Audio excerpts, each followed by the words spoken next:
Good afternoon. I'm Mona Attia. I direct the Institute for Middle East Studies here at the George Washington University. I'm delighted to welcome you to part of our Institute for Middle East Studies lecture series. Today's panel is on how sanctions work, and we're joined by Narges Bajoghli, Jeff Stein, and Sina Azodi. So I will be introducing the panelists and then handing the floor to Sina Azodi to moderate the session. So Narges Bajoghli is Associate Professor of Middle East Studies at the Johns Hopkins University School of Advanced International Studies. She serves as the co-director of the SAIS Rethinking Iran initiative, and she's trained as a political anthropologist, media anthropologist, and documentary filmmaker. Professor Bajoghli's research is at the intersection of media, power, and resistance. She is the author of several books, including the award-winning book, Iran Reframed, Anxieties of Power in the Islamic Republic from 2019, which received several awards, Margaret Mead Award, the Choice Award for Outstanding Academic Title, Silver Medal and Independent Publisher Book Award for Current Events. She's the author of a graphic novella called Sanctioned Lives. And most recently, and what we're going to hear about today, is her most recent co-authored work, How Sanctions Work Iran and the Impact of Economic Warfare, which was published just last year by Stanford University Press. We are also delighted to be joined by Jeff Stein, who's the White House economics reporter for the Washington Post and the editor of The Money Wars. Since joining the Washington Post in November 2017, he's covered several issues, including the Republican tax law, the government shutdown, the administration's economic response to the coronavirus, and many other topics. In 2014, he founded the local news nonprofit, the Ithaca Voice in upstate New York, which has a full-time staff of reporters and remains the best publication in the city. Thank you for joining us.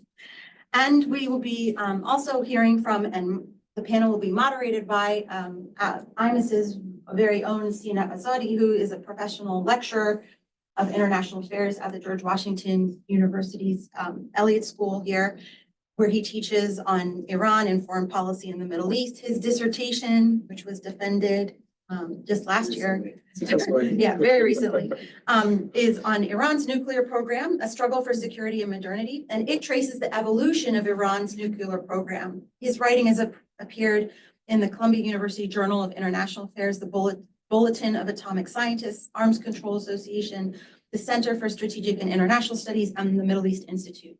And he's frequently quoted by media like the New York Times, Newsweek, Spiegel, and Forbes. Without further ado, I will pass the floor to Sina. Thanks so much for joining us today.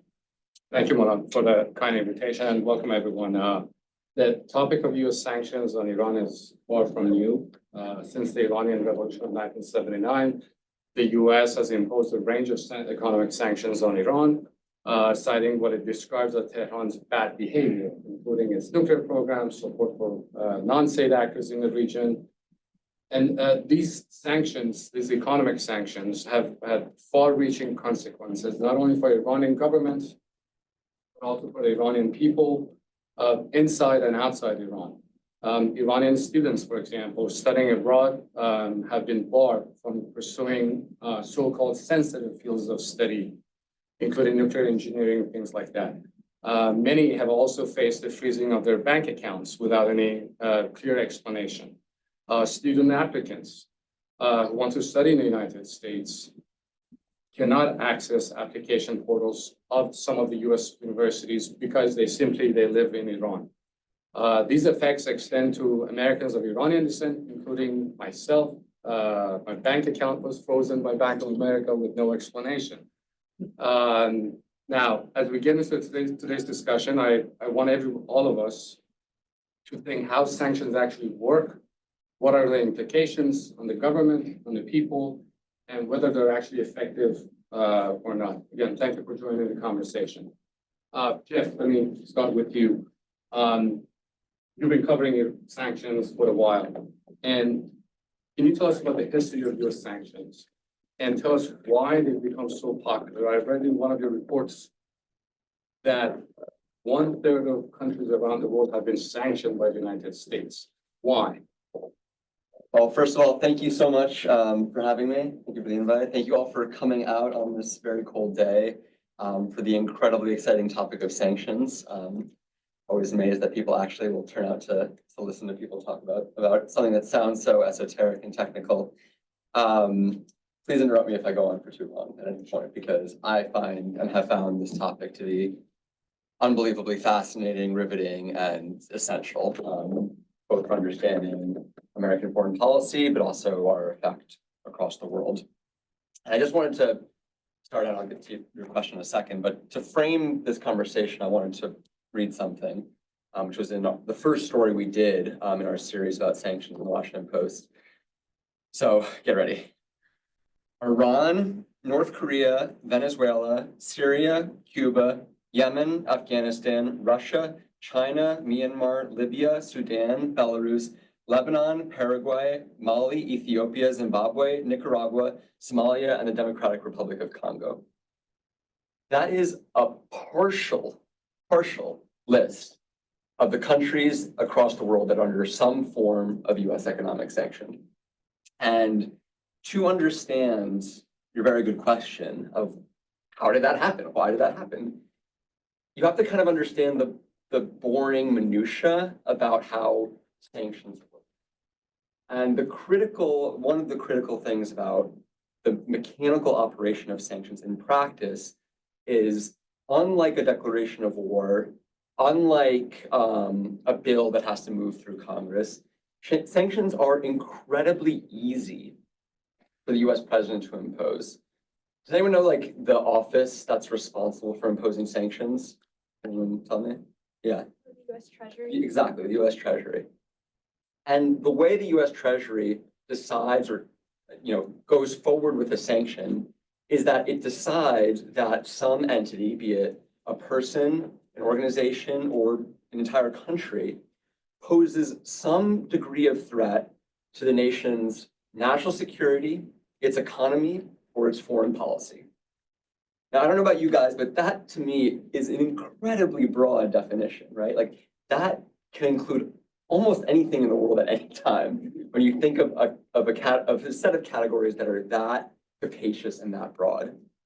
And so as as America, we can get into this history because I'm already rambling for too long, but as America has emerged, not just as the world's unchecked military superpower, but also its unchecked financial superpower, this is why this has become, I'm on the economics desk of the Washington Post, but this is, a story that is primarily about foreign policy, but it intersects with economics and financial power in a really critical way. And as America has emerged really in the 21st century as this unchecked hegemon, we have had this tool that each president has had with this enormously sort of open-ended authority that's allowed each successive president to impose more and more and more of this really powerful financial tool and financial penalty. And that I think is a crucial part of the story. And we can talk about Cuba and Iran and sort of the scaling up over time, but that I think in broad strokes kind of gets us, sets the table for this discussion. I'll come to you, Narges. One of the arguments that you make in how sanctions work is that there's a just war theory on the battlefield that says, you have civilians and you have the combatants. But in sanctions regime, they're intentionally vague. Can you tell us how this works and why they make it like that? Sure. So first of all, thanks so much for having me, and it's great to be on a panel with all of you, with Jeff and Sina, and hi to everyone. And I'm sorry I was a minute or two late. So the sanctions come about as a concept in the aftermath of World War I, right? So the leaders across Europe and the United States are looking at the carnage of World War I and saying, we can't have something like that happen again. Can we come up with tools that help us deal with states and powers that we don't like, that does not force us to put military and boots on the ground? So this idea came about that instead of putting boots on the ground, can we come up with economic ways of essentially pressuring states to either come to their senses, as it was called at that time, or to sort of come to the table for negotiation. So sanctions was seen as something that lawyers and bank financiers could do behind their mahogany desks. And it seemed to make a lot of sense because it was not going to lead to dead bodies, and especially dead soldiers. But as you move through the 20th century and then get to the 21st century, as Jeff is stating, the United States has increased sanctions in the 21st century by over 900%. Okay, so as Jeff was saying, it's an unchecked power.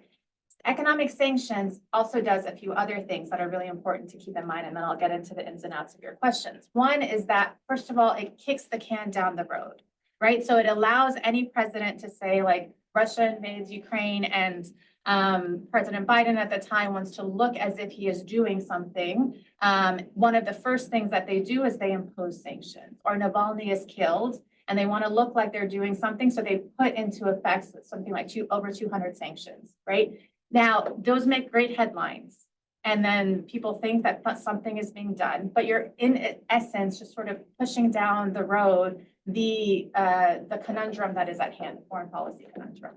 The other thing that it does is, because sanctions are so vague, if any of you have ever read sanctions policy, and if you haven't, go to OFAC's website, go to Department of Treasury, and then look up OFAC, which is the office within the Department of Treasury that puts on sanctions. And every Friday, they release new sanctions. So you can just look these up. When you read it, I, who am well-versed in reading complicated things, I want to like bang my head against a concrete wall. Why? Because it is so opaque. And it's opaque on purpose. First of all, it's written by lawyers, right? And second of all, it's opaque because the overcompliance in some ways is part of the name of the game. So sanctions are in many ways these very sort of abstract tools, but as Ta-Nehisi Coates writes, abstraction is a sin. So when we are only looking at economic sanctions from an up-down perspective, from a perspective of sanctions policymaking, the conversation oftentimes in Washington in particular has been, how can we tweak sanctions just enough to get them to work? And this was part of what really surprised me, which made us want to write this book, is that very little research and analysis has been done on what sanctions are actually doing in a targeted society. So we're increasing our sanctions up by 900%. We're not really taking stock of the fact of, are our sanctions working in the ways that we want them to be working? We're also not taking stock of the fact of what are they actually doing on the ground to the population. So this gets to your point, Sina, which is sanctions are meant to do two things. They're meant to either put enough pressure on a targeted population so that they rise up and they force some kind of political change in their system, or political change overall. Or the second thing that they're supposed to do is, if they don't force that, they're supposed to put enough pressure on the governing state so that the governing state begins to shift its policies and sort of either comes to the table with the United States or shift its policies internally to cause change, right? Those are the two main things that it's supposed to do. But the main arm of sanctions is that it causes widespread economic carnage on the civilian population. And there is really no way to separate the impact on the elite versus the impact on the population. And I can talk about the ins and outs of why that is. But do they actually work? Yeah. I agree with everything you said. As a reporter, I have no opinions about anything ever. I will say, just to maybe, I apologize if this is too boring, but I think one other kind of crucial thing to understand about the way that sanctions are actually implemented, is that when the US government sanctions a person, an entity, or a country, it's actually not accusing that entity of having committed a crime. And this seems like a kind of a boring distinction, but it's actually super fundamental to understanding how that 900% rise that you alluded to. Because if the US government were to say a person in Russia or a person in Syria committed a crime, doing so would require the US government to produce evidence. It would require the US government to bring a case in a court of law. It would require adjudication and, well understood methods for remedy. But the US sanction, what that actually means, when you see that headline, what that actually means is there's a giant list. There's a few, but to oversimplify, let's consider there to be one. the main one is called the list of specially designated nationals. You hear this referred to as the SDN list. I referred earlier to the idea that if you are sanctioned, you're cut off from the global financial system. And the way that works is you are not being accused of a crime by the US government if your name is placed on the SDN list, which is part of why it's so easy for the government to put more and more names on it. But the second you are on that list, it becomes a crime for anyone else to do business with you.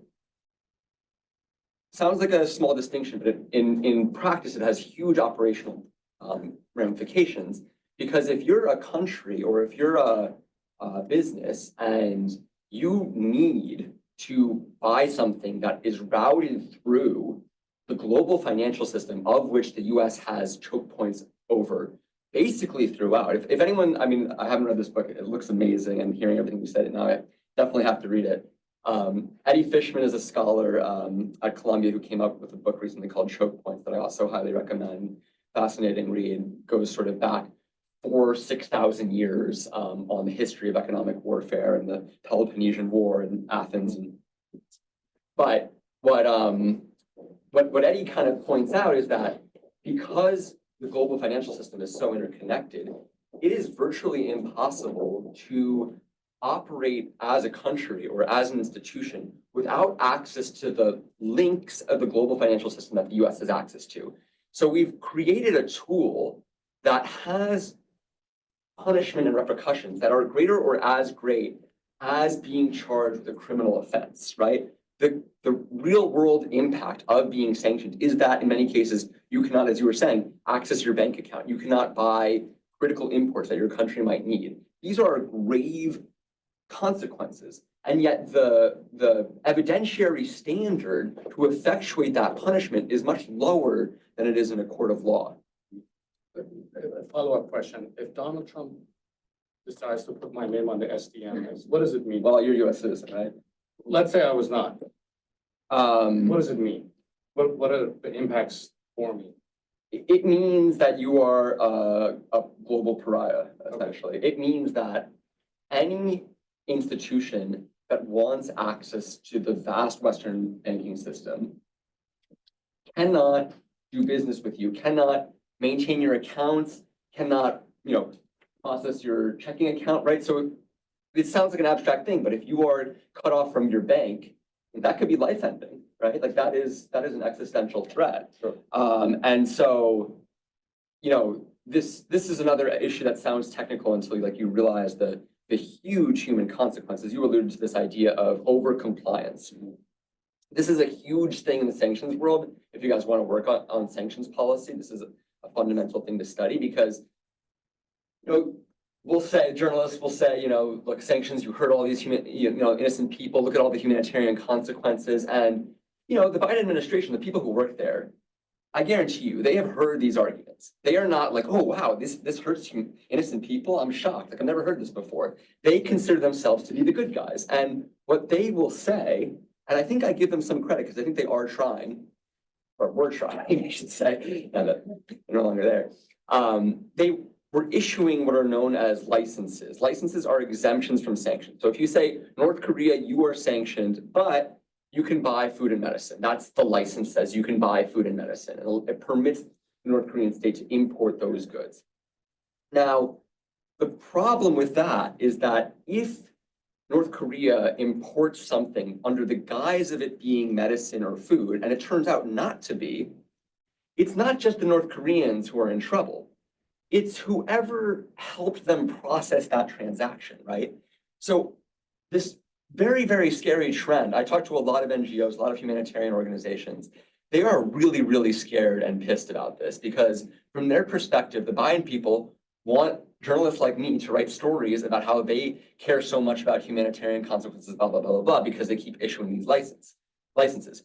In fact, the banks that are necessary for processing these transactions are saying, I don't know what could come of this transaction, so I'm getting out of this entire transaction altogether. I'm not gonna say, okay, the license will protect me, so I won't go forward with this, this activity. And that has resulted in increase in sort of stepped up cessation of trade with sanctioned regimes, despite the formal attempts of the Biden administration to carve out humanitarian exemptions. So it's one of these nuances that I think when people first get into this, like I did as a reporter, I said, wow, all these humanitarian consequences, are the people in charge just dumb and stupid, or are they just evil? And there are, I think, people who have ill intent in the US government, but a lot of this is more complicated in interesting ways, I think, than just sort of intending to hurt civilian populations. Sometimes that does happen, though.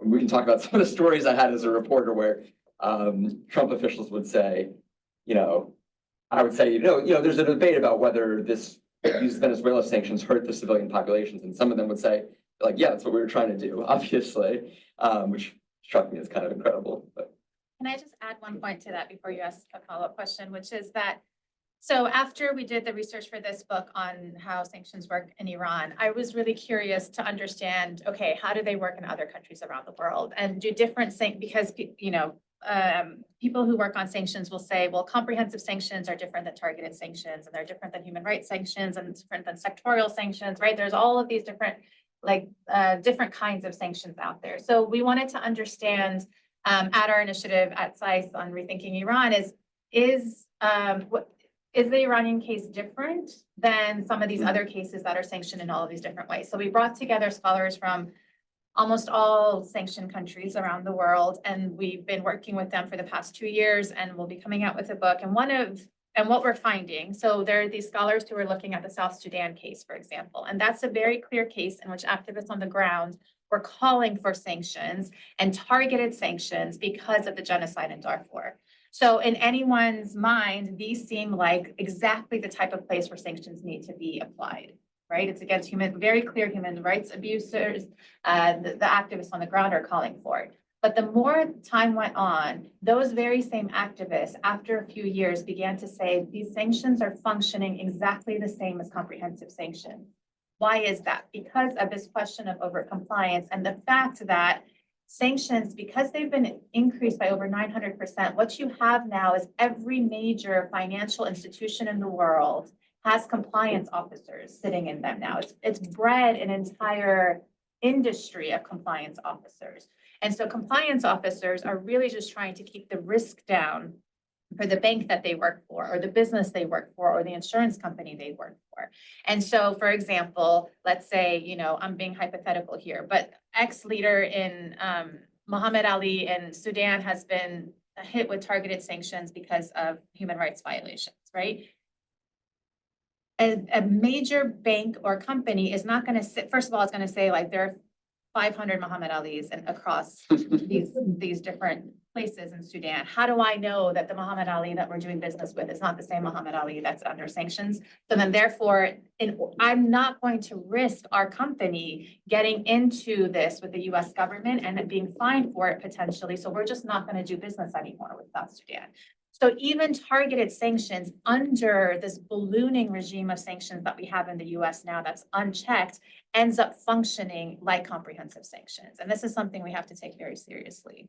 There was another case a few years ago that there's this Iranian American girl goes on a dinner, and then she wants to send the money to her friend, and then in the description that she wants to use the Venmo app, and then in the description she writes Persian and the emoji for a slice of pizza, and apparently Venmo had flagged it as a sanctions violation. Yeah, which was quite interesting. The story you told at the beginning reminded me of, our series was looking at sort of the unintended consequences of sanctions, which is maybe a little generous to the US government. But one story we came across that blew my mind was, Iran obviously is one of the most heavily sanctioned countries that the US targets. And part of what's happened is that people in the US, American Iranians, have been unable to get assets and money out of Iran into the United States because of sanctions. And the perverse consequence of that is that in many cases, the Iranian government is now stepping in and claiming the assets that were supposed to be taken out of Iran and sent to the US. So you think about it, right? Like the US government is like, how do we punish Iran's government, right? Like that's like the point of this. And what the effect of what they're doing is to give the Iranian government more money. Because now Iranians in America can't pull assets out. So when the sanctions regime has gotten so voluminous, I mean, this is the thing that I found astounding, and maybe you've had the same experience in reporting this, was, you know, as a reporter, right, like you get all like the criticism first. Like you hear all the people who are complaining, and then you go to the person that the complaints are about and say like, what the hell, like what's going on here? In this case, I was expecting, after I did all that reporting, the US government to be like, you don't understand this, like you're naive about that, like blah, blah, blah, blah, blah. Your story is all wrong and stupid. It was not like that at all. Like I rarely had a story where the entity being accused of malfeasance was so in agreement with the critics. Like almost every senior government official was like, yeah, that's out of control. Like those sanctions are like actually a problem. And I think it goes back to what you said about Darfur, where it's like how many people here like wanna go into government at some point? Like you guys are, I assume, like idealistic, like you want to help people in foreign countries. You're into this because you're motivated to help, and that's like obviously super commendable. The people who are now in positions of power in government were like you when they were students, and they are being inundated with requests like the Darfur genocide from all over the world, where people are saying, we need help. Like like sometimes horrific human rights abuses. And if you're an idealistic person sitting in a chair in some office in DC, I think it makes perfect sense that these people are like, this is a tool we have that's like the only tool we have. And so it's not to justify what's happened, but on each individual case, I think it's really hard for idealistic people at the State Department and at Treasury to say, no, like your local crisis is not my concern. And maybe you think that's a little too generous to the federal sanctions apparatus, but I think that's part of what's happened. I have a question for you, and let me read from your book, and then I'll pose the question. It's a story of a woman, Leili. She says, since the imposition of maximum pressure sanctions and the exponential rise in the cost of food, Leili, this lady in Tehran, began to drive Snap, Iran's version of rideshare apps like Uber and Lyft. She rotates her kids from her brother's house to her aunt's house during the week when she works late driving. Quote, if it weren't for my brother's car, I'm not sure what I would do. I've sold all the jewelry I have. I ran out of everything possible to pawn. I don't want to think about what I would be forced to do. How would I need to work the streets to provide for my children with the prices the way they are? I just thank God every day for my brother, she says with relief in her voice. In your book, you discuss how sanctions impact the political system, the society, and economy. Can you tell us briefly how they impact the political system, society, and the economy? Yeah, so when sanctions are imposed on a country like Iran, like Russia, like Venezuela, like Cuba, you're imposing sanctions on political systems that at their political core, whether you agree with it or not, are saying the United States is a bully against us, or the United States is a power that we don't agree with in the region of the world that we're living with, right? So when the US imposes sanctions, it's not like these governments are going to come and say, we're so sorry, the US, how can we come in your good graces again? Instead, what they're saying is, we will defy your sanctions, right? It's a part of their political culture. And so what they begin to do is they begin to figure out ways that they are going to bust sanctions. What does sanctions busting mean? Sanctions busting essentially means you are now facing a international arena in which getting goods in and out of your country is highly illegal. And so therefore everything goes onto the black and gray markets. When trade is taken to the black and gray markets, the prices of everything begin to shoot up, right? Something that I could get previously for $2 per cup, for example, now all of a sudden cost $100 a cup in order to get it into my sanctioned country. So after a while, independent businesses get iced out of being able to do international trade anymore because they simply do not have the capital to do so. who are the entities that have A, the capital to be able to bust through sanctions, and B, the ability to take risks to be able to do illegal trade on the markets, are those businesses tied to the political and military establishments of all of these sanctioned states. This is why when you trace it over time, you see an exponential increase in the wealth of businesses tied to the political and military elite of almost all major sanctioned countries. And you see simultaneously an exponential decrease, except in some cases, and we can talk about why later, a simultaneous decrease in especially the size of the middle classes that are driven towards poverty. Now, what does this mean? Obviously, like anything else that happens in society, depending on what strata of society you belong to, it might either help your where you are in society, or it might make things a lot worse. Like for Layli, it made things a lot worse. But you also now have in Tehran and across all major Iranian cities, huge luxury malls, huge amounts of luxury cars that have been imported in. Why? Because again, when sanctions make your economy go onto the black market, there's a lot of trade happening in cash, and that cash needs to be washed. It's like you're dealing with a cartel system, right? So who has access to that flush of cash are, again, the businesses tied to the political and military elites and the military itself, because the military has the domain over who can have access to the customs of that country. So you're trying to get goods in that are sanctioned. The people who are at the borders are taking, they're like, give me more money in order for me to let that in, right? So you have a lot of cash that's actually flowing within the system that needs to be washed. And that means that you are creating this luxury class that becomes sort of a sanctions mafia. So in the previous elections in Iran, the presidential elections, you actually had a good portion of the business elite who did not want to go back to necessarily having good relations even with the United States or Europe, because they had already, first of all, had become very adept at sanctions busting. And second of all, because they are now used to doing trade in particular ways, it's more costly for them to undo those practices and then to go back into a different kind of economy that's not under sanctions or a limited amount of sanctions. So it creates these, what we call in the book, or if you've looked at any other, Iraq in the 1990s, similar things begin to happen. Not only do you have corruption skyrocket, but you begin to have the creation of whole new social class systems.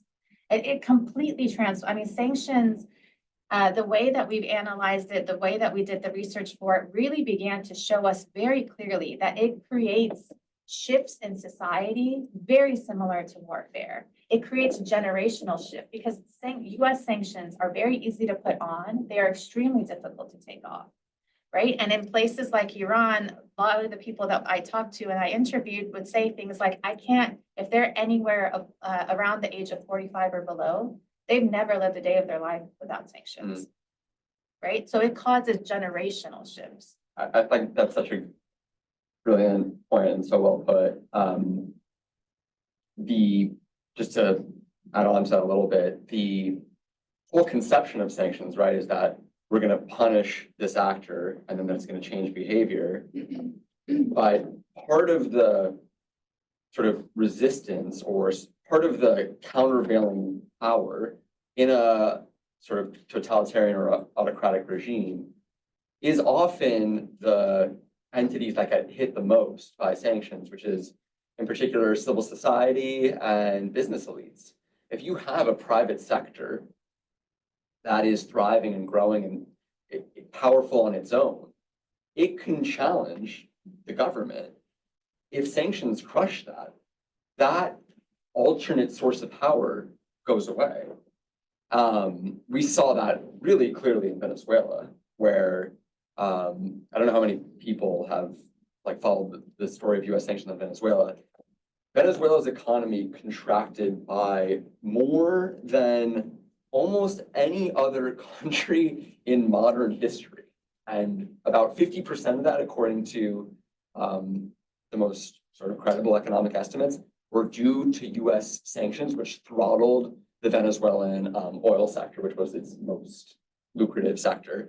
The Venezuelan economy collapsed by more than Zimbabwe. You guys all know about the Zimbabwe inflation. the US during the Great Depression, Ukraine during the war, Iraq after 2003, even Yemen in 2010 to 2019, Venezuela saw a more significant economic collapse. And, just to go back to where we started with the humanitarian consequences, malnutrition rose, child poverty exploded, unemployment soared, and all of those things made people in many ways more dependent on the state for handouts and subsidies, which was sort of super counterintuitive effect. I'll come to you in a second.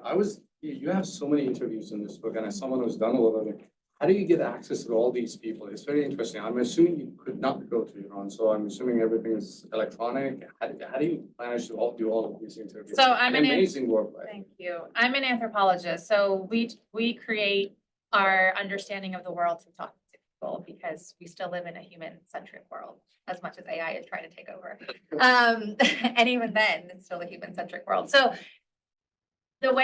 this is not my first book on Iran, right? And so for my first work, I had spent over 10 years building connections, doing interviews, doing ethnography. And then when we started to do this book, because it came on the tails of the Trump administration's maximum pressure, and because at the time, essentially Iran and the United States and Israel were in positions of war against one another, it was really difficult for me to be able to have access and go into Iran again.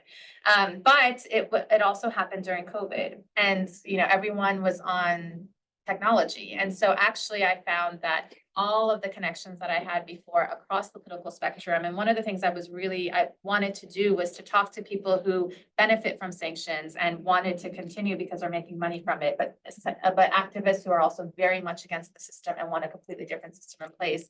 And then people who are just trying to live their lives like Layli and others. And a lot of that, some of it was through, Google Meets, because Zoom, because of sanctions, you can't do in Iran. But then a lot of it was also through like voice memoing each other over long periods of time and having conversations. There's actually, for those of you who might be ethnographers in the room, I think there's a lot of really interesting conversations about how post-COVID ethnography can be done in particular ways, but you have to have, the only reason is because I had the on-ground contacts for so long. What, can I ask a question? Absolutely. What did the people who benefit from the sanctions regime say? Like, how do they make sense of that? For a few things is, first of all, they just, in Iran, but also in Russia and all of these major states that are being sanctioned, they're studying each other's cases, right? So it creates a whole knowledge economy. And the conclusion that the Iranian policymakers have come to is that they're never coming off of sanctions. So the nuclear sanctions may be lifted, but they're going to have sanctions for human rights violations, or they're going to have sanctions for their missile program, or different kinds of sanctions are going to still be on the books. So this is why a little bit over 12 years ago, Iran's supreme leader started to say we need to create a resistance economy. Now, at the time, economists were really poking a lot of fun at that and saying, what is the resistance? That's autarkic. That's not how economies are done anymore. But the reality is the reason that Iran's economy did not go the same route as Venezuela's. There are lots of other factors too, but one of the main reasons is because it had begun to create this so-called resistance economy, which essentially meant that it really began to expand its economic footprint in the region itself, and look for ways to bypass sanctions through Iraq, through Dubai. Dubai is now the hub of bypassing Iranian and Russian sanctions, 100%. And so those who benefit from sanctions or continue it, they're just basically saying us, Iran, Russia, China, we're all, that sanction where Iran is now is everyone else's future.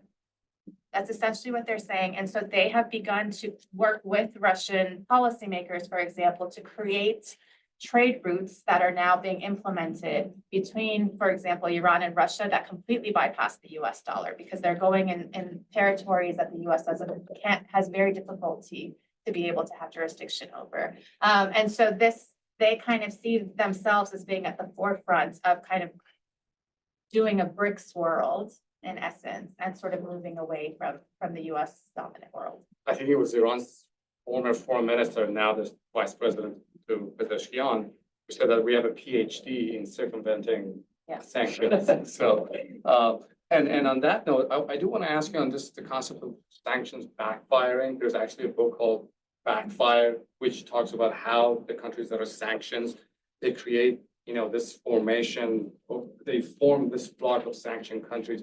And this in the long term is bad for the US interest. Do you find this to be credible? What are the dangers of this over weaponization of US sanctions? It's funny because that author, I called her, like, having read a lot of her book and was like, you must be very critical. And she was like, no, I think the sanction regime is mostly good. I was very surprised by that. Is it even, true? Does the argument make the whole truth? So, I mean, as far back as 2015, I think it was.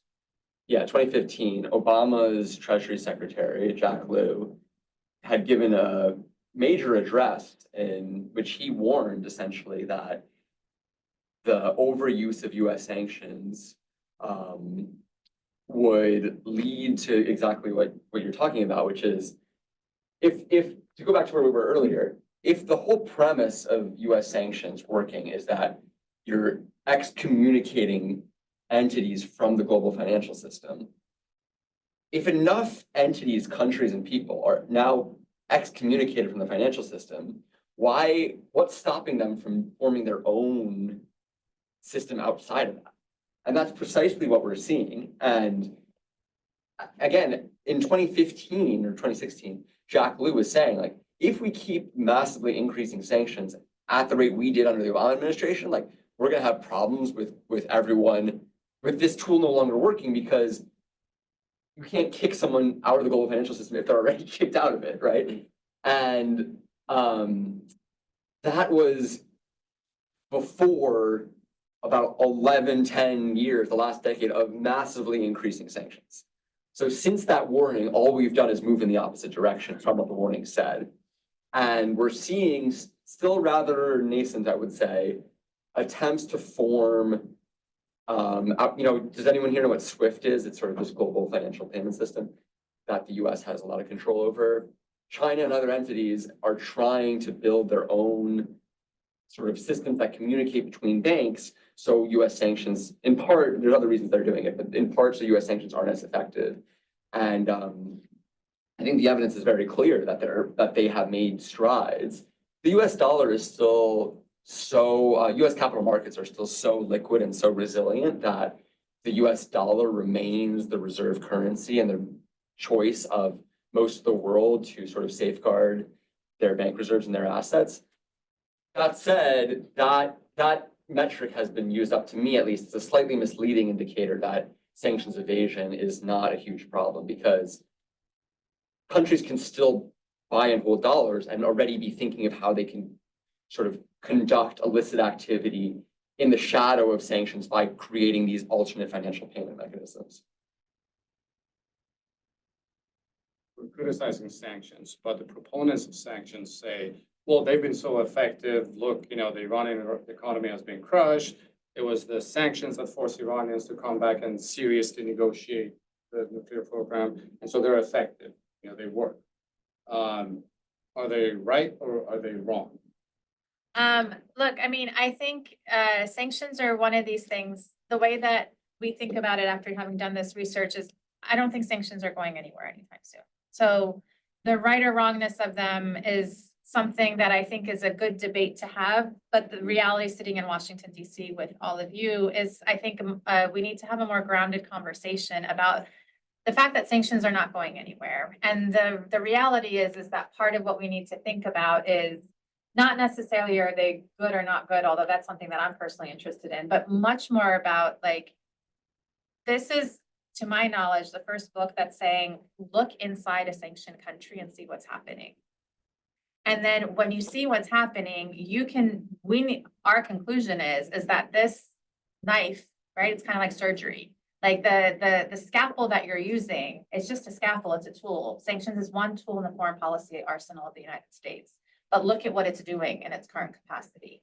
And does that tool need to be rendered a different way or not?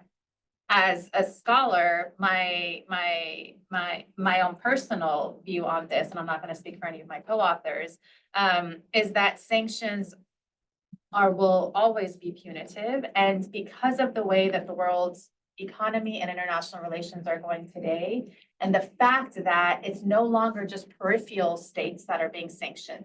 The way in which sanctions were developed after World War I was that they were supposed to be used on peripheral states. And the idea was, as Woodrow Wilson said, is that if you suffocate a nation to this extent, no other nation in their right mind would ever do anything to come under this form of economic pressure. The reality, though, is that Russia invades Ukraine after the maximum pressure sanctions of Iran. So sanctions are no longer a deterrence tool. So if we're just using sanctions as a punishment, the blowback of that is the reality that as we sanction bigger and bigger economies like Russia, like some parts of the Chinese economy, and then now we have to start thinking critically about the difference between sanctions and tariffs in reality, not just in name, then we are going into a world that's not only just beginning to challenge US power when it comes to the ways in which it is enforcing itself culturally and politically, but also economically. And so it's not like the US dollar is going to no longer reign supreme tomorrow. But the thing that brings down the British Empire is the moment in which the pound sterling no longer is the reserve of the world economy. Right? That's the downfall of the British Empire. So these are sort of, I think, the deeper questions we have to think about rather than the question of like sanctions good or bad. Morally, because they always implicate and are targeted on civilians, I think they're wrong. But we're also living in a moment in which morally our warfare today is almost exclusively targeting civilians, right? Like we are sort of in this post-moral world where we have to reclaim the morality at the same time that we have to deal with the reality of what we're living in. Mentioned, I guess mentioned the same thing, that sanctions are supposed to be some in between, right? Instead of sending troops, you sign a paper and you cut off a country's financial system from the market. But you're also hurting a lot of people, right? I mean, bullets kill people, sanctions kill people, and quietly. So the question is, what is the right path forward? I mean, what can you do if you want to, one, maintain your status as a global power, and make sure that countries behave, don't do bad things? Well, nice thing about being a journalist is you don't have to make any actual decisions about anything.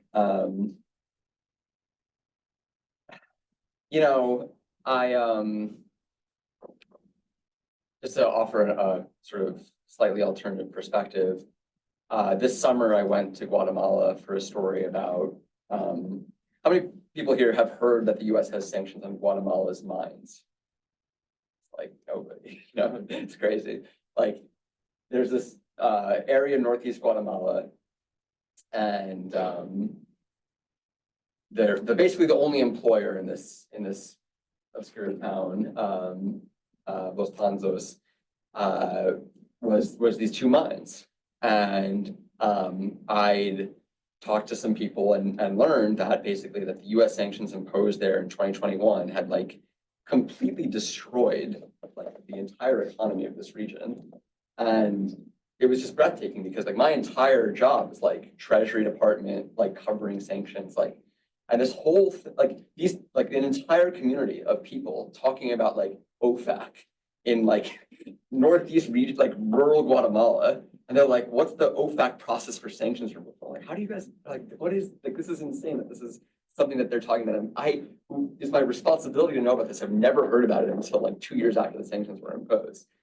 But anyway, I convinced my editors to give me like enough of a travel budget to go to Guatemala. And, it's a 10-hour drive from Guatemala City, and we're in the middle of nowhere talking to these people about these sanctions. And I talked to this woman, an indigenous woman of this town, and her husband had been killed by the mine's security forces.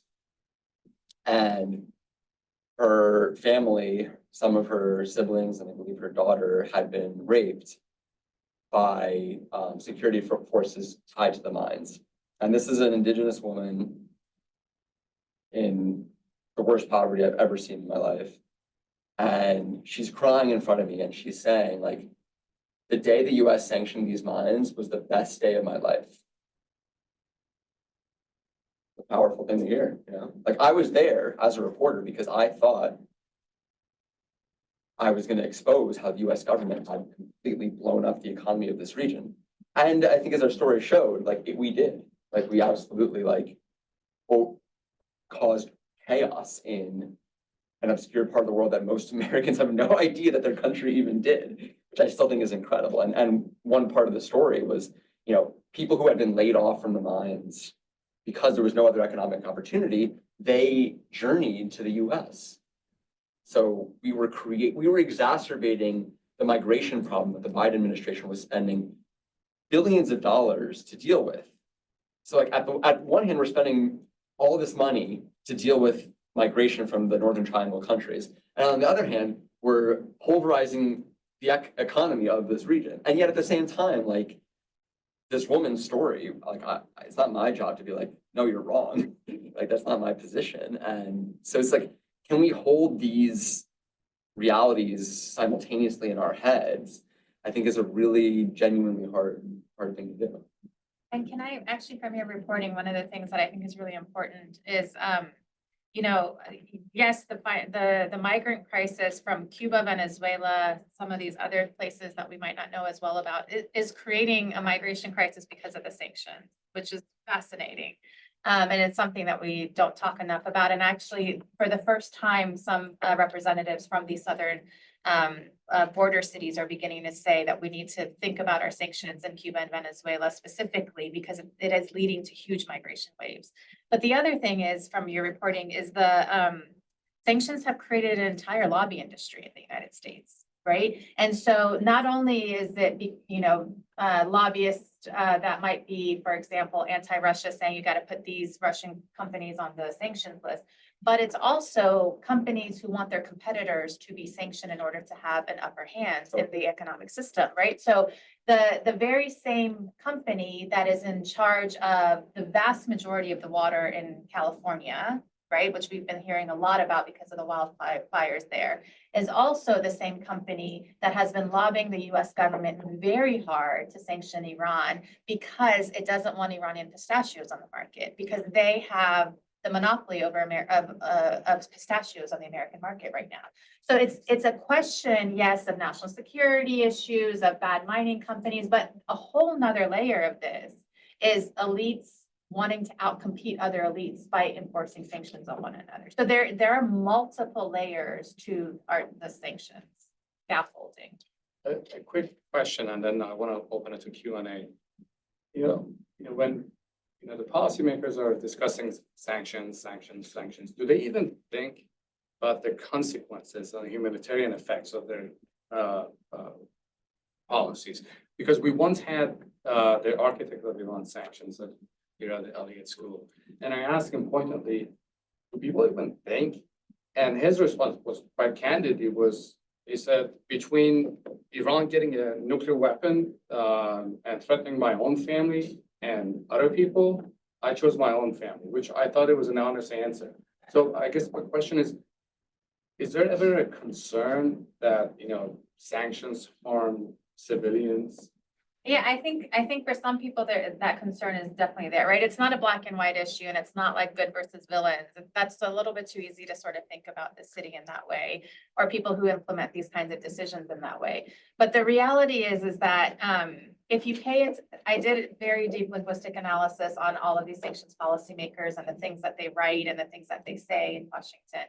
What I found fascinating was that many of them refer to the kind of work that they do as A, warfare themselves, they call it warfare, and B, they're trying to, in essence, compete with the Department of Defense. So they're trying to say that we might be these like nerds in Treasury, but we can have just as much power on the international scale as the Pentagon can have. It's also a point of like internal competition, right? There's many layers about why these things are implemented in the way that they do. So humanitarian impact might always be there, might be there for some more than others, but we're not making our decisions about most places in the world these days based on humanitarian impact. I think that's become evidently clear to anybody over the past 15 months with what's happened in Gaza, right? And so if that humanitarianism is not like our bar for how we do foreign policy.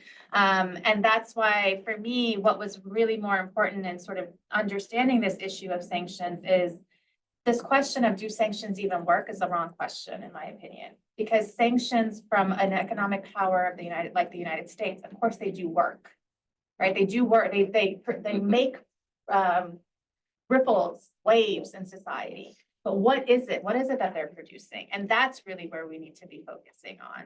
And the humanitarian aspect is a very big moral one, but I don't think that's necessarily how we make our decisions right now. Sure. I could have saved a lot of time if I called you a year ago. Now you know. Yeah. Questions?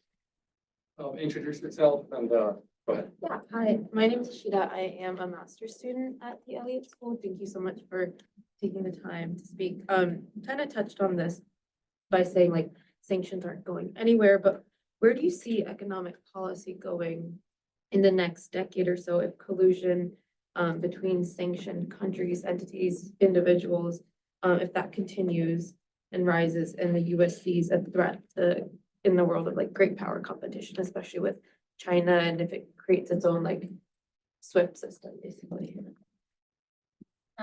Okay, so the way that I'm now going to put on my educator hat. The way that I would respond to a question like this is to we are now in a period, especially with this new administration, in which who we see at the helm of power are people that are tied to multinational corporations and or just very like monopolies of massive scales. I think that the way in which decisions are being made, especially along the realm of the economy and sort of economic policy, is much more about profit for particular kinds of businesses than the nation itself. Let me break this down a little bit more. From 1979 onwards, the entire global economy began to shift towards what we call neoliberal economics, right? And neoliberal economics essentially is an untethering of the financial system from the nation states. This is why you can have people like Elon Musk, who has massive economic interests in China, and the things that he's going to want are not going to align with the way in which, for example, people in Department of Defense or even Department of State might want or think is a national security threat from China, right? He is going to be looking out for, along with Zuckerberg, along with the CEO of TikTok, along with all of these things, they're looking out for their bottom line at the end, because the money has been untethered from the state where it used to be held down into.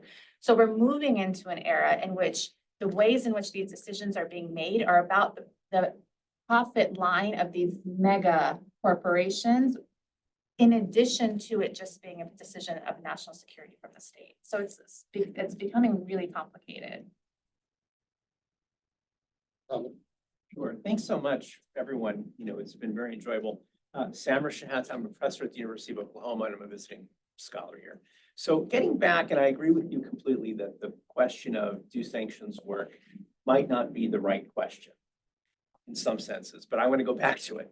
And I want to ask, first of all, a factual question. Does Treasury or state measure the efficacy of sanctions? Is there something there that they can, okay. Secondly, what is the metric? And because you mentioned Iran, but if the metric is to stop Iran from preventing a nuclear bomb, or to bring about regime change, or to bring about the end of Saddam regime, or to end communism in Cuba or North Korea, it doesn't seem that sanctions work, right?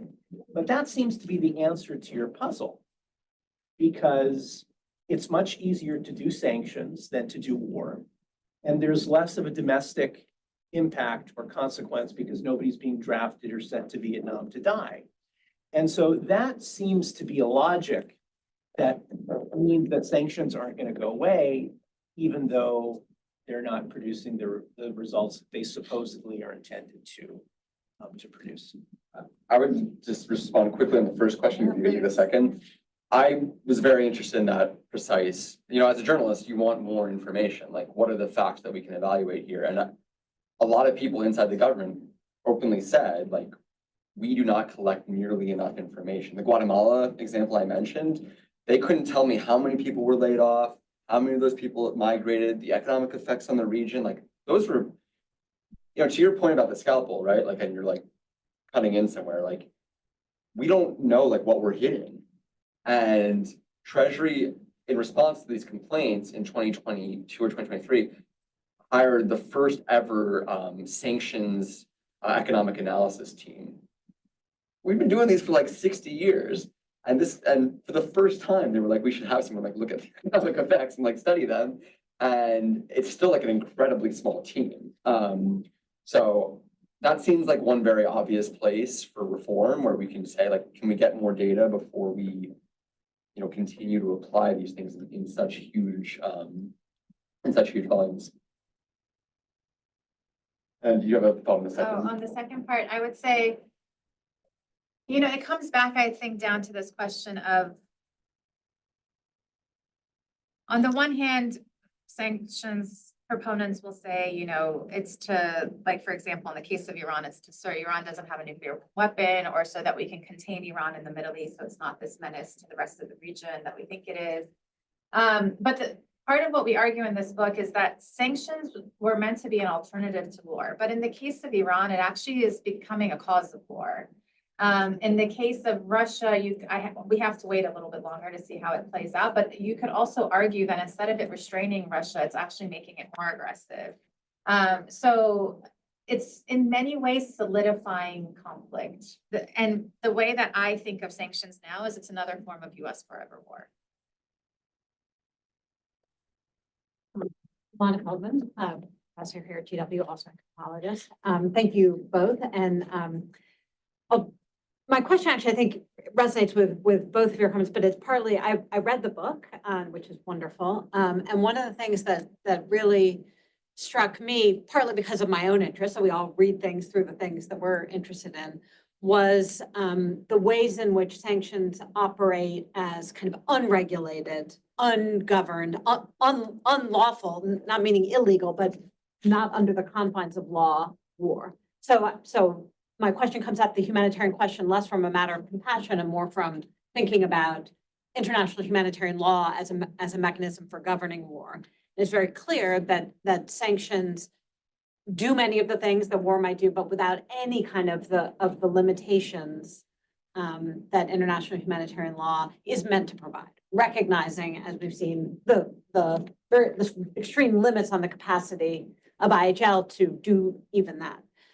But my question is given that sanctions don't seem to be going anywhere, and given that what you talk about is kind of like a different kind of lawlessness, right? That there does need to be a kind of claim to a crime. Is there any conversation, or would it be useful for there to be conversation around in the world of sanctions, not just should we do them or not, but should we have a body of law that regulates the use of sanctions that makes the question of disproportionate impact on civilians a relevant question for decision-making about the application of sanctions? Just a very quick point, and then I want to get your thoughts on this too, but in many other governing bodies that impose sanctions, they have more checks.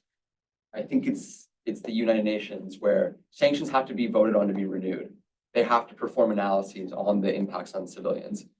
We could do that, we don't. So there's very low-hanging fruit to set up some basic checks. I mean, that other institutions do.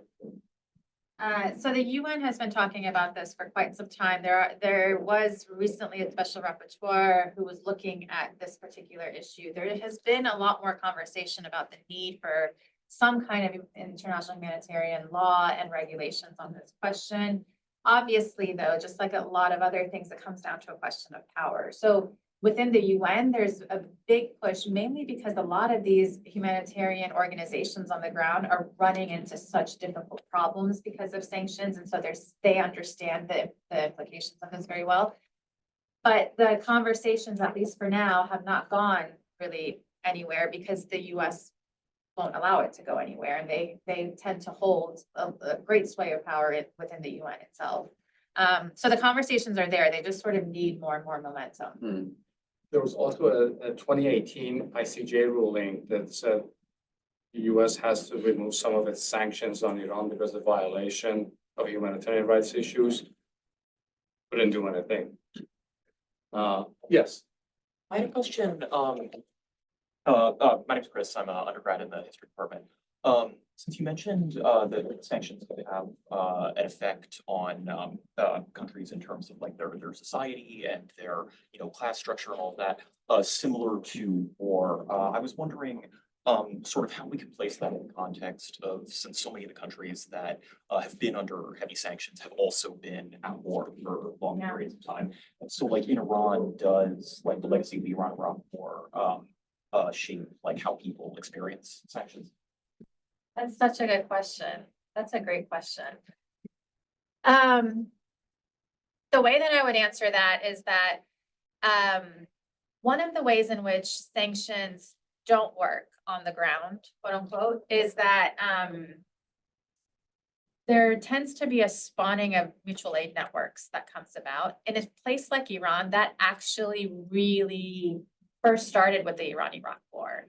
And then actually a lot of the younger generation, either activists or just like, normal citizens that I interviewed for this book, a lot of them said that right now it feels like our childhood in the 1980s during the Iran-Iraq War, and we have to sort of, our lives are becoming, they're shrinking, we have to go inwards. And then a lot of the mothers actually who were like young mothers in the 1980s are now at the helm of creating a lot of these mutual aid networks to help other younger women who just had children or just got married, for example. They might need things to like, devices for their homes, or they might need a wedding dress that they can no longer afford. So it's fascinating because in the Iranian case in particular that I know the best, it actually harkens back to the ways in which women in particular were at the forefront of caring for society and one another, and they've re-implemented that under heavy sanctions. Yes. Sir? Hi, my name is Daniel. I'm a freshman at GW. So my question specifically has to do with Iran. So you say that the existence of sanctions on Iran causes more conflict, but directly after the JCPOA, we saw billions of dollars of assets be unfrozen and then be immediately funded into various terror proxy groups across the region, both Hamas, Hezbollah, the Houthis. And I would argue that these groups have caused much more conflict than would have happened beforehand if they didn't have the financial backing of Iran because we removed sanctions. So given that the very existence and the strength of these terror groups essentially guarantees conflict in the region and has led to humanitarian crises across, whether you're looking at Gaza, whether you're looking at Yemen, would you not say that like sanctions is even in a way like the lesser evil in the case of Iran? That's a great question. Thank you for that question. So what I would sort of frame it this way, or just maybe have it be a thought experiment for us in this way, which is like, okay, let's take everything that you just said as very true, right? But Iran has been under sanctions for a little bit over 40 years now, almost 45 years now. Hamas came about in 1987. The Houthis came about decades after that. Hezbollah came about in the 1980s. All of those groups also have been in one form or another under sanctions. And yet still today in 2024, 2025, all of these groups are still able to wage the kind of war that you're talking about, right? And so they've been able to do that under sanctions. This is actually something that's really fascinating right now. Iran is able to produce these unmanned drones that it sells to Russia under Trump's maximum pressure sanctions actually is when they developed them. So it is now becoming a major supplier on the international arms markets as an entity that is now an expert in selling and creating and selling particular kinds of unmanned drones, as suicide drones, other kinds of missiles as well. The Hezbollah, for example, or Hamas in different ways, Houthis, they've all been developing their weapons. Some of it is coming from Iran 100%, but a lot of it is also being produced there under also heavy sanctions. So I think sanctions are a part of the story, but there's more levels to this story than just sanctions that we really have to think about if we want to sort of get to some of these root causes. Hi, Tim. I'm a PhD student at Georgetown, and I've also actually done some work with the State Department on sanctions, and I've seen the sausage get made. And I worked on Sudan, and in Sudan, with the military overthrew Omar al-Bashir in 2019, and real sanctions really didn't happen until after like 2 years of negotiations. And it came really too late to help the Hamdok administration, the pro-American government. And my question is, from a practical standpoint, what do you think can be done to prevent that same thing from happening in Syria, where it seems like the US also wants to make a lot of negotiations, and we could be a really long time until sanctions get reduced in Syria. I don't know. I mean, it's interesting because I think it was maybe last week, you might know this better than I do, when the Biden administration decided that they weren't going to lift the Caesar Act. Am I correct on that, right? I remember reading a little bit. Yeah, and I mean, this is the other problem with sanctions, right? Is that these things are spread out across different agencies in the US, which makes it really difficult. But if the Syrian sanctions, which are really quite stiff, if they continue, it makes it really hard for this post-Assad government, it's just gonna be really, really difficult for them to do anything. It's almost like you should write a story about how US sanctions were totally vindicated in Syria. I was like, can we wait a few months? Let's see how it shakes out a little bit, and maybe we can come back to it. I think that's an excellent question, and I would have a much higher ranking job if I had answers to it. But you're asking the right question, I think. Oh, go ahead. Hi, my name's Storm. So you mentioned that it's extremely hard to lift sanctions. What does that process kind of look like? That's a great question. Thank you. Sure. It's complicated. So there's a set of sanctions on various countries. Cuba and Syria are the most pronounced, where Congress has passed a bill, some on Russia as well, actually, where it basically says, you need Congress to vote on a bill to rescind sanctions. This has been a justification for the Biden administration in maintaining very aggressive sanctions on Cuba, even though, as we reported in the post, many Biden administration officials think that after more than 60 years, there's reason to believe that these are not working at all. For sanctions on individuals and entities, it's actually not that complicated because, I said, right, you don't need a crime designation to put a sanction on someone. So it can be removed kind of the same way. You mentioned the lobbying thing, and actually this is part of the real imbalance and sort of way the financial elite have captured the system, where if you're a rich Venezuelan oil trader, you can spend a lot of money to hire friends of the Treasury Department, people who were in Treasury Department, they might want to join the lobbying shop later to lobby their former colleagues. And if you're, I talked to people in Zimbabwe, they're we don't have the money to hire Alan Dershowitz and whatever on sanctions removal. And so really the only mechanism beyond, sorry, this is a very long-winded answer, but so they can be unilaterally removed by the people in charge, but there's often real institutional and bureaucratic inertia against doing that, because if a sanction stays on and some person who seems kind of sketchy doesn't get their freedom, it's what do we lose? Whereas if the sanction comes off and then that person does something bad, kill someone or whatever, then whoever lifted that sanction is going to be hauled in front of Congress and yelled at for removing the sanctions. There's just the incentive structure is really bad for removing these things. And as I mentioned earlier, there's no sort of institutional set of checks to make sure that they're still effectively working. The only real way to get it removed, unless you persuade the administration to do so, is you go to court and you sue and you have to basically prove that the sanction was erroneously inflicted. But the courts have been extraordinarily deferential to the executive branch on this. They've extremely rarely said that a sanction was wrongfully imposed. And so if you're in a foreign country, it's hard. I've talked to people who have tried for years. And it's often unsympathetic, people who seem nominally unsympathetic, I spoke to the family of a Serbian sort of warlord who was arrested and charged with all kinds of horrible crimes. Should the wife and kids not be able to like go to school and have bank accounts? Like that's not really how our system of justice operates, but because again, as I said, it's outside the criminal system, sanctions still can have that effect. So, my name is Jordan. I'm an undergrad here. I wanted to ask about the Sanction Lives webcomic. I wanted to ask, do you have a goal of changing the American public's like perception of sanctions, or possibly like educating people about like the situation in Guatemala? Like, do you think it's possible to change people's perception to affect some sort of policy change in the way that sanctions are being used?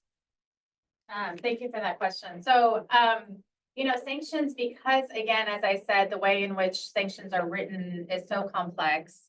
Most people never talk about sanctions, right? I mean, you all are all here because sanctions have started to become a bigger and bigger issue, but usually we don't really talk about sanctions as a foreign policy thing. And so as a visual anthropologist, I'm always thinking about how do you visualize things. And sanctions, I've been thinking about how do you visualize for a very long time because it's effectively an invisible thing, right? You can't, it's not like you can send a photojournalist to take a picture of something that's been, a bomb that's dropped and then a photojournalist takes a picture of it. Sanctions is something that happens invisibly in a society. And yet, that invisibility is also something that sanctions policymakers in DC have talked about as a boon, as a good thing, because they say it is invisible and therefore people can't grapple with it. They can't see it. And so I started to work with graphic illustrators and artists, and we started to think about how can we visualize sanctions. And animation is a great way to visualize the invisible. And so a lot of what we did was work through the ethnography with the artists to create that graphic novella. And yeah, the goal of a lot of this is, as an educator, I just want people to understand the world we're living in, right? And sanctions are right now the #1 foreign policy tool that the United States has. And we don't talk about it. That's crazy to me. I mean, I think you should all get Washington Post subscriptions. So, my name is Elon Weinglass. This issue, my question's been sort of half answered already, but to what extent is the question of do sanctions work? To what extent has that been discussed amongst policymakers in Washington? Not just some tiny team in the Treasury, but among the relevant congressional committees, among think tanks, this sort of policy community, to the extent that it can actually get something done as opposed to just saying how bad it is. One of our stories talked about how a team at Treasury had written a 40-page report, internal document, sort of classified, that proposed very aggressive overhauls of the sanction system, some of the ones that I mentioned earlier, some of those reforms, and it just ran into the bureaucratic buzzsaw of other agencies, NSC and State Department and others said, we don't want to go there. I think, frankly, Trump, in a kind of weird way, I don't know if you guys have seen this, but he keeps saying, like, I don't like sanctions. Yeah. It's kind of interesting because he thinks it's like bad for the US dollar. Yeah. That said, like all the people he's brought into the administration are like quite aggressive about using sanctions. So I think this is a conversation I think is going to be kind of shelved into the next Democratic administration. I think it's pretty unlikely that the Trump folks seriously change that much. I don't know if that answers your question, but yeah, and we've been hosting a lot of conversations and events at SAIS. Actually, Jeff was on one of them, where this entire academic year, so we'll have a lot more coming out this semester if you all look out for it, where it's about can sanctions be reformed? And so we're inviting people across the political spectrum on this issue, those who are really big proponents of it versus those who really want it to be changed and overhauled. And this semester, actually, we're going to bring in the question of tariffs along with sanctions, just because of the way that Trump has been talking about it and using it. So the conversation is happening and it's there, but there are no answers yet. But the fact that it's even happening and the fact that it's something that across the political spectrum people are coming to terms with having a discussion with one another, I think is at least one step forward. Hi. So I got a question. Over here. Hi. So with most of these countries that we're talking about, like Russia or Iran, they tend to be very strong authoritarian governments with heavy reliance on oil. And part of that, like reliance on oil, is that they don't have heavy reliance on taxpayer money. And the majority of income that the government is receiving is specifically from oil exports and from energy and gas. And it seems like, with the example of Iran, when the United States applied sanctions to Iran, you saw a decrease of oil exports from 3.6 million barrels to 1.1 million barrels. So you see a massive decrease in like direct funding going into the government. So like I understand your points earlier about like strengthening like the military, but would you say that when the government is losing like, because in both of these cases, the oil is going directly to the government and not to like any, it's not being like reinvested into the country. It's not going to any like businesses. It's specifically going to the government. Would you say that we should maintain like oil sanctions specifically? I think some of your premises there seem a little off to me. Like clearly there is corruption in Iran's government. Was the entirety of the oil revenue there being siphoned off? Like the implication is that yes, but like without dismissing your point of view, you know, Venezuela, huge amounts of corruption, huge amounts of siphoning off of oil, but like they still had to massively cut government services when the oil revenue declined. It's not to say that your point is wrong, but I think that it's not true to say that cutting the government revenue of oil, of Iran and Venezuela only affects people in the government. I just think that is just not right. And the other point I would say to that, actually in the econ section of our book, so if you're interested in this question in particular, we deal with that a lot in that chapter. Actually, Iranian policymakers inside Iran have in some ways welcomed sanctions because they've been trying to get the economy to rely a lot less on oil, even from before the revolution. Like this was a pre-revolutionary goal, it's a post-revolutionary goal, and they see the sanctions as an exogenous shock, which makes that they have to make economic and policy decisions that rearranges the economy so they don't rely as much on oil. So they've actually seen in many ways the the sanctions, and particularly on the oil markets, as something that is forcing them in ways that they've been wanting to innovate around that on the economic scale. So that's one thing to keep in mind. The other is what Jeff is saying, which is not obviously not all of the economic profit that just goes into the pockets of those at the elite at the top. And then the other thing is that Russian oil is still floating all around the market.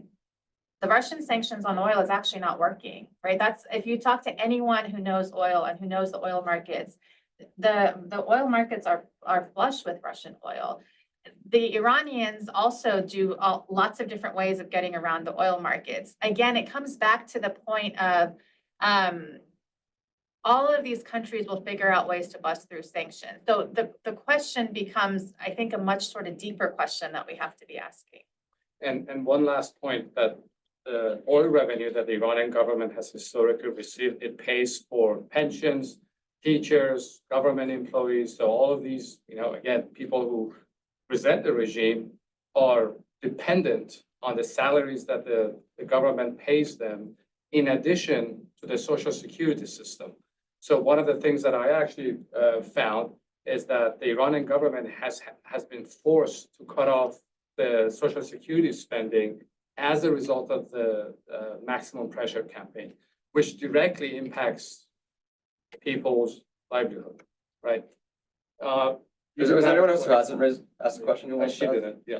Okay, sorry. Yeah, I don't know if this is more of a question, but you talked about sanctions being imposed on Iran due to them violating humanitarian reasons. But aren't those sanctions like giving the Islamic Republic like more excuse to commit more crimes to their own people? Because if you look at the border between like Iran and Iraq, you have those poor hikers that are just like hiking through the mountains in the snow and trying to get goods across that border, and most of them get killed. I read a lot about the Kobex, is that what they're called? Yeah. And it's just wild to think about how this affects like the lives of normal people who have nothing to do with this. And this only like intensifies the humanitarian problems in Iran more. Well, I think my understanding from your conversation was that the speakers didn't suggest that these sanctions come as a result of the humanitarian issues. Most of the humanitarian sanctions that the US imposes on Iran are SDN sanctions, they're targeted individuals. For example, a commander of law enforcement forces, it goes on the list, which means that, his assets in the US are frozen. He cannot come to the United States. Not that he was planning to visit the United States for Christmas Eve, but he can't come to the US regardless. Or if he had property, he will be seized, right? But most of the sanctions that the US has imposed on Iran, correct me if I'm wrong, started with the Obama administration, the sanctions on oil, the central bank, things like that, and Trump reimposed them under the maximum pressure campaign. So if that answers your question. Yeah, it was just like this little point about the UN, I may have like misunderstood that. I think the UN sanctions are different from the sanctions that the US has imposed. Right, I Those was are talking about those technically- just in general. Right, the UN sanctions are technically waived right now under 2231, Security Council Resolution 2231, which could come back by October, by the way. We don't know yet, right? All right. One more thing. I think yes. We're at time. We're at time, okay, yeah. I thank all of you for your terrific insights on what a fascinating topic that you've covered. And I'd like to invite all of you back for our next event, which is on Tuesday, January 28th at 2:30 in this room on the future of Syria. That's part of the Middle East Policy Forum, and it's with Steve Heidemann, Pitba Idli, Caroline Rose, and Sina Azodi will be moderating that panel as well. And then again on February 13th at 2 p.m. in this room, the IMIS Conversation Series continues with unsettled laborers, migrant caregivers in Palestine, Israel with Rachel Brown and Elizabeth Anchor. So thank you so much for joining us today. Thank you, guys.